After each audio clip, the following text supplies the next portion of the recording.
चलिए बुधवार की सुबह इस इंटरेस्टिंग हफ्ते के मिड पॉइंट पे खड़े हैं और वो कल की वीकली एक्सपायरी से ठीक एक दिन वाला वो कहता हूं ना मैं इंपॉर्टेंट सेशन आज वो स्केड्यूल्ड है।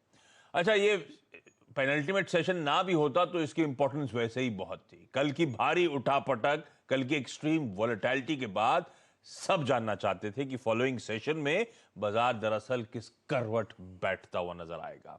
तो इस हफ्ते की जो चाल थी वो एक बार क्विकली स्क्रीन पर लेकर आइएगा। मंडे को हमने एक्सटेंडेड वीकेंड के बाद एक बढ़िया गैप अप दिया और उस गैप अप को सस्टेन करा और उस गैप में एफआईआईज की तरफ से 500 करोड़ रुपए की बाइंग थी, डीआईज की तरफ से 1700 करोड़ रुपए की सेलिंग थी। डे ऑन डे दिखाइए डॉक्टर साहब, मंडे और ट्यूसडे का सेशन। और उसके बाद हमने मंगलवार के ट्रेडिंग सेशन में देखा, यानी कि कल दबाव के साथ कामकाज, 50-60 पॉइंट की कमजोरी।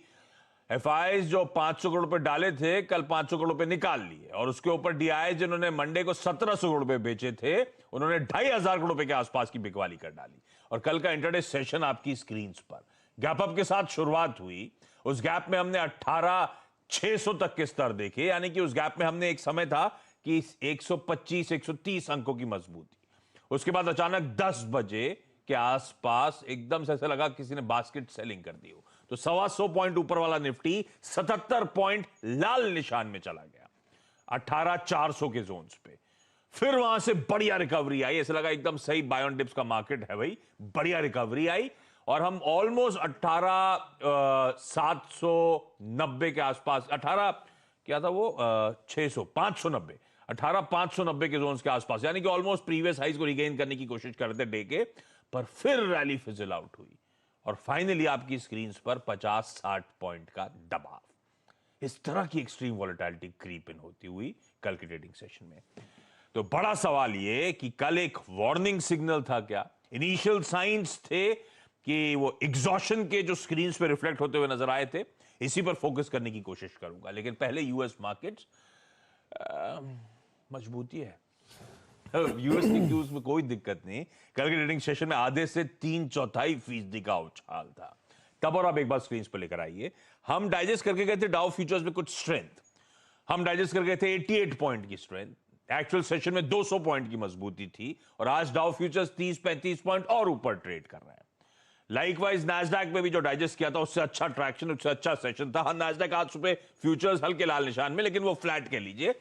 हाँ, इस बीच कल जो सुबह में रिलीफ की बात करता, बाकी तमाम पॉकेट्स में बॉन्ड यील्ड वापस इंच अप कर रही, डॉलर इंडेक्स वापस इंच अप कर रहा है, तो ठीक है, वो निगलिंग वरीज है, लेकिन शायद स्ट्रीट इस समय उन सब पे बहुत ज्यादा फोकस तवज्जो नहीं दे रहा है। एशियाई पैक स्क्रीन पर लेकर आई और एसजीएक्स निफ्टी दिखाई है। एसजीएक्स निफ्टी दिखा रहा है आज वेडनेसडे के दिन शुरुआत तो हरे निशान में होगी, 20-25 पॉइंट का उछाल। तो कल हम वापस ऑलमोस्ट 18,400 के जोन्स पर गए और वहां से शायद हल्की तेजी के इंडिकेशंस एटलीस्ट इस समय रिफ्लेक्ट होते हुए। ऐसे में ग्लोबली मूड है कैसा, नीरज जी से समझ लिया जाएगा, वीडियो से जानेंगे फिर कैसे आज की ट्रेडिंग सेशन में हम लोग को स्ट्रेटेजाइज करना है। कैसा मूड है?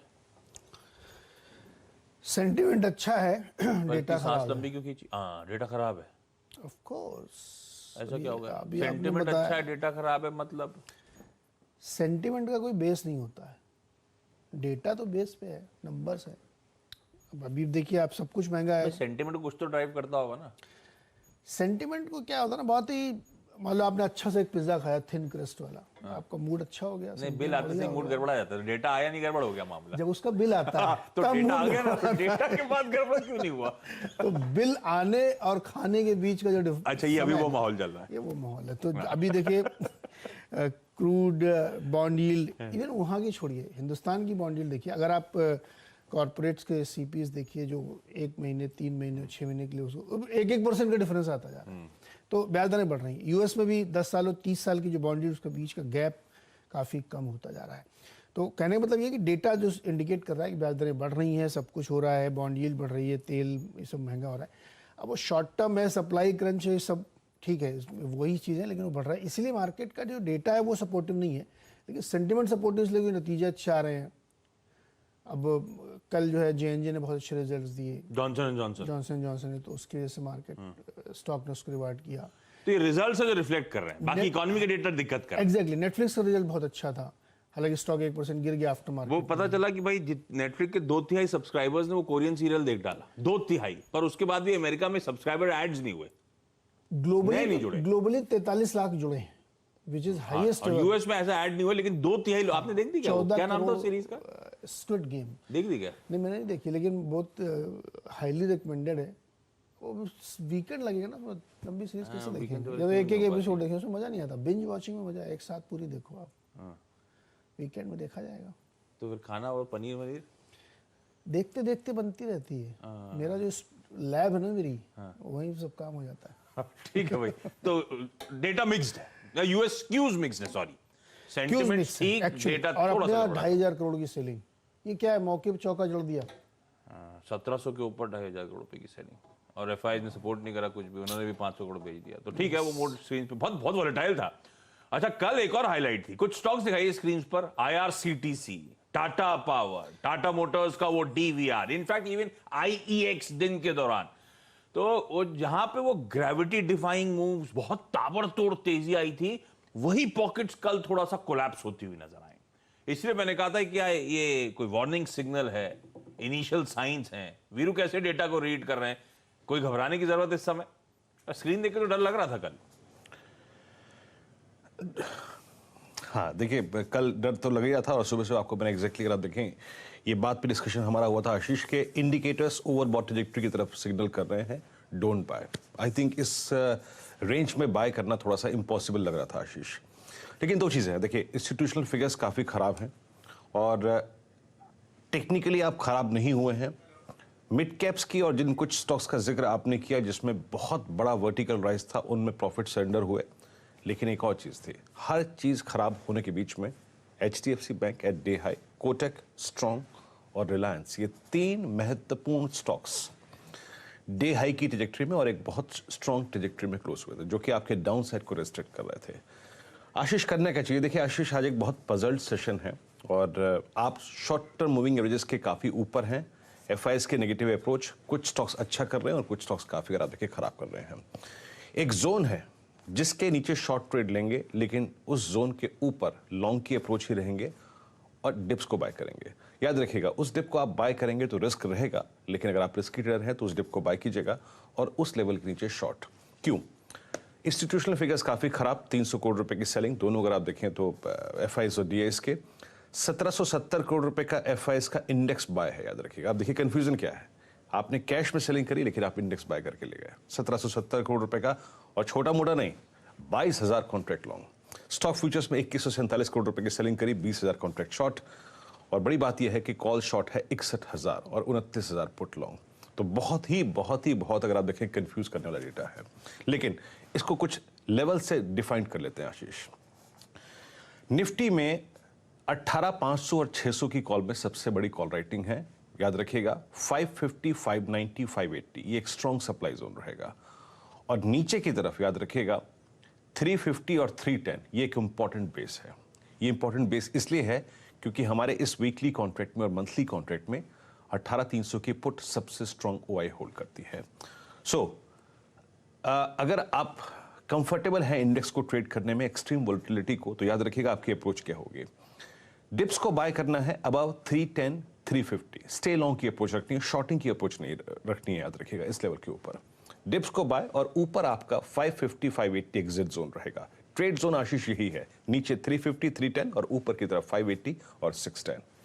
ऐसे आपको निफ्टी को अप्रोच करना है, और याद रखिएगा एक अलर्ट, 310 और 350, 18,350, 310, उसके नीचे अगर क्लोजिंग आती है या ड्यूरिंग द डे हम ट्रेवल करते हैं आशीष, तो मैं 18,200 के पुट कुछ समय के लिए होल्ड करना चाहूंगा। दैट मीन्स इंडेक्स कहीं ना कहीं इस रेंज को, जो कि वीकली कॉन्ट्रैक्ट में एस्टेब्लिश्ड है, ब्रीच करना चाहता है, तो 18,200 की पुट उस सर्कमस्टेंसेस में लूंगा। जैसे कि कुछ देर पहले मैंने कहा कि HDFC bank, Kotak bank strong थे, प्राइस परफॉर्मेंस अच्छी थी, कल HDFC डे हाई पे क्लोज हुआ। ये निफ्टी बैंक का डाउन साइड रेस्ट्रिक्ट कर रहे हैं। याद रखिएगा फर्स्ट बेस जोन 39,377, 39,240, जब तक ये वॉलेट नहीं होता तब तक शॉर्ट नहीं करूंगा। फ्रैंकली स्पीकिंग, आपको नहीं करना ट्रेड मत कीजिए, कोई दिक्कत की बात नहीं है, नहीं समझ में आ रहा मत कीजिएगा, लेकिन इस लेवल के ऊपर लॉन्ग की ही अप्रोच रहेगी। ट्रेड जोन इसके ऊपर रहेगा नीचे 377, 240 और ऊपर की तरफ करीब करीब 39, 940 और 40,000। इस जोन को ट्रेड कीजिएगा बाय ऑन डिप्स। लेकिन अगर ये जोन वॉलेट होता है, ये एक बहुत महत्वपूर्ण टेक्निकल जोन है, उसके नीचे शॉर्ट करेंगे कैसे? 38,800 या फिर 39,000 की पुट के जरिए। ऐसे अप्रोच करिए इस सेशन को। और इंडिसेस पे, दोनों पे, निफ्टी और निफ्टी बैंक पे मैंने एक रिस्क जोन और एक रिवॉर्ड जोन एस्टेब्लिश किया है, इस पे फोकस कीजिएगा। इसके नीचे स्टे लॉन्ग की अप्रोच, बाय ऑन डिप्स की अप्रोच और इसके नीचे लॉन्ग पुट्स की अप्रोच। आशीष, तो इंस्टीट्यूशनल फिगर्स खराब हैं, 3,000 करोड़ रुपए की सेलिंग का आंकड़ा, लेकिन टेक्निकली सेटअप इतना बिगड़ा नहीं है। पॉकेट्स ऑफ स्ट्रेंथ हैं, जैसे कि एचडीएफसी बैंक, कोटक बैंक, जो वीरू कह रहे थे। तो डिप्स पे खरीदना है, 310 350 तक की डिप्स को खरीदना है, और ऊपर की तरफ कल के जो हाईज थे 600 610 के जोन के आसपास, वो ऊपर का एक स्टिफ रेजिस्टेंस जोन बन सकता है, वहां पे आप अपना मुनाफा बांध लें। इन केस ये लोअर बैंड 310 350 का स्लिप हो रहा है, टूट रहा है, तो 18,200 की पुट लेकर रख लीजिएगा। ऐसे करना है बढ़िया तरीके से स्ट्रेटेजाइज। लेकिन कौन से स्टॉक्स हैं जो आज एक्शन में रह सकते हैं, इस पर बातचीत करने के लिए हजदा आपको स्क्रीन पे नजर आएंगी। हजदा, गुड मॉर्निंग। मॉर्निंग आशीष। नंबर्स पर फोकस रहेगा। नेस्ले के नतीजे आ चुके हैं, एसीसी, एल&टी टेक सर्विसेज, कई नंबर्स पर रिएक्शन है। नेस्ले के साथ शुरुआत करते हैं। प्रॉफिट आया करीब 5% ऊपर, 616 करोड़ के आसपास, अनुमान 625 करोड़ के आसपास का था। लेकिन रेवेन्यू, एबिटा और मार्जिन्स के फ्रंट पर एक बीट है। रेवेन्यू में 9.5% तक की वृद्धि है, एबिटा लेवल पर 7.5% के आसपास की ग्रोथ है और मार्जिन्स 24% के पर खड़े हुए हैं। डोमेस्टिक वॉल्यूम ग्रोथ इस तिमाही में कंपनी ने करीब 10% दर्ज की है। नतीजे आप कह सकते हैं अच्छे हैं। दूसरी तरफ एल&टी टेक सर्विसेज के भी नतीजे आए, जहां पर हमने देखा एक अच्छा बीट देखने को मिला है, उम्मीद से बेहतर प्रदर्शन। प्रॉफिटेबिलिटी में करीब 6.5% तक का इजाफा, 231 करोड़ का आंकड़ा। डॉलर रेवेन्यू में वृद्धि देखने को मिली है, $217 मिलियन के आसपास तक का रेवेन्यू है। ओवरऑल रुपी टर्म्स में रेवेन्यू में 6% तक की वृद्धि। मार्जिन्स 18.5% के काफी करीब है, जहां पर अनुमान था कि 17% के आसपास के मार्जिन्स रहेंगे। तो अच्छा प्रदर्शन कंपनी का। सीमेंट कंपनी में कल अल्ट्राटेक के नंबर्स इंटरडे में आए, उसके बाद एसीसी के देर शाम आए हैं। और एसीसी का परफॉर्मेंस अगर आप देखें, प्रॉफिट में करीब 23% तक की वृद्धि देखने को मिली है, 449 करोड़ का मुनाफा। रेवेन्यू 6% बढ़ा है, 3,748 करोड़ पर आया। दोनों प्रॉफिट और रेवेन्यू अगर आप देखें, प्रॉफिट में एक बीट है, रेवेन्यू उम्मीद से थोड़ा सा कम है। मार्जिन्स में कोई ज्यादा बदलाव नहीं, लेकिन रियलाइजेशंस फ्लैट रहे हैं, कंपनी ने ये कहा है। और आगे चलकर एफिशिएंसीज को बेहतर करने पर कंपनी का जोर रहेगा। आईसीआईसीआई प्रू लाइफ के भी नंबर्स आए, जहां पर वैल्यू ऑफ न्यू बिजनेस में 28% तक की वृद्धि साल दर साल है। मार्जिन्स वीएनबी में करीब 26% के आसपास खड़े हैं। और एनुअल प्रीमियम अर्न के आंकड़े पर अगर आप ध्यान दें तो सालाना 35% तक की वृद्धि देखने को मिली है। आज दीपक फर्टिलाइजर पर नजरें रहेंगी। इनके 600 करोड़ का क्यूआईपी जो लॉन्च हो चुका है। अब जो अपडेट लास्ट मैंने देखा था देर शाम 422 के आसपास, वो फ्लो प्राइस तय कर चुकी है कंपनी। साथ ही रिलायंस इंडस्ट्रीज रेडार पर रहेगा। रिलायंस रिटेल ने ऋतु कुमार, जो एक फेमस फैशन ब्रांड है, फैशन लेबल है, उसमें उनकी एंटिटी में 52% का हिस्सा खरीदा है। इससे पहले मनीष मल्होत्रा के ब्रांड में इन्वेस्ट किया था। और रेस्टोरेंट बिजनेसेस के लिए एक अच्छी खबर, स्पेशलिटी हो, बर्गर किंग हो, सभी रेस्टोरेंट बिजनेस वाले स्टॉक्स रेडार पर रहेंगे, क्योंकि कल ही महाराष्ट्र सरकार ने अनाउंस कर दिया कि कल से इनफैक्ट ये लागू था कि मिडनाइट तक रेस्टोरेंट्स खुले रह सकते हैं। हाँ, ये सब स्टॉक्स रेडार पर रखिएगा। अच्छा, एक ग्लोबल संकेतों में आपने एक इंटरेस्टिंग बात बताई नहीं। कौन सी? हम सब लैब रैट्स हैं। एलियंस ने हमें क्रिएट करा एक लैब एक्सपेरिमेंट में, और ये आपने बताया नहीं। कल दरअसल बहुत, अगर आपने ब्राउज कराओ तो पता चलेगा आपको। मैं नहीं कह रहा हूं, अब्राहम लोएब साहब हैं, जो कि हार्वर्ड यूनिवर्सिटी के एस्ट्रोनॉमी डिपार्टमेंट में थे और अब बेस्ट सेलिंग ऑथर हैं। उनका कहना है कि एडवांस टेक्नोलॉजिकल सिविलाइजेशन ने दरअसल हम लोग को बनाया है एक एक्सपेरिमेंट, लैब एक्सपेरिमेंट के तौर पे। अरे एक पिंच ऑफ सॉल्ट लेना चाहिए, कल रात से सोच रहा हूँ भाई हो भी सकता है। तो कल बहुत प्रोमिनेंट ये हैं वो, जिन्होंने, ऐसे नहीं, हार्वर्ड यूनिवर्सिटी के प्रोफेसर हैं थे, अब तो बस सेलिंग ऑथर हैं। साईफाई देखा करिए, ऐसे बहुत से कॉन्सेप्ट पर कुछ भी सच हो सकता है भाई साहब। तो हम एक्सपेरिमेंट के तौर पे चूहे और लैब रैट्स, ये भी है। मैं कल रात में सोच रहा था पॉसिबल हो सकता है। यस, क्यों नहीं हो सकता। चलिए क्विकली छोटा सा ब्रेक के उस पार एक काम करेंगे, आज का इवेंट्स कैलेंडर हाईलाइट करूंगा।